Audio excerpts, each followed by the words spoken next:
చిన్నపిల్లల ప్రపంచానికి స్వాగతం. సాధారణంగా కొంతమంది ఆలోచన ధోరణి ఎలా ఉంటుందంటే, అసలు ప్రీ స్కూల్ ఏంటి, చిన్నపిల్లలకు స్కూల్ అవసరమా, గ్రోయింగ్ పీరియడ్ ఏంటి, రకరకాల అంశాల గురించి అవగాహన ఏంటి, ఏదో ఏబిసిడీలు 1 2 3 వస్తే చాలు కదా, కొన్ని పదాలు వస్తే చాలు అనుకుంటుంటారు. అవే కావాలంటే ప్రీ స్కూల్ అవసరమే లేదంటాను నేను. మీరేమంటారు? ఇంట్లో అన్ని జాగ్రత్తలు తీసుకునే అమ్మా నాన్నలే ఏబిసిడీలు 1 2 3 కూడా నేర్పించగలుగుతారు.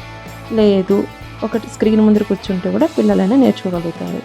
కానీ ఎలా నేర్పాలి, ఎలా అర్థం చేసుకోవాలి, ఏ పద్ధతిలో నేర్పించాలి, ఏ విధానంలో నేర్పిస్తే పిల్లలకు అర్థమవుతుంది, ఈ విధానాల వల్ల పిల్లల మీద ఎటువంటి ప్రభావం చూపుతుంది అన్న అంశమే కీలకమైనది.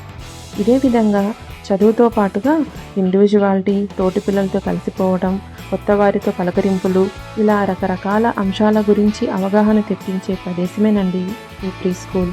Thank you.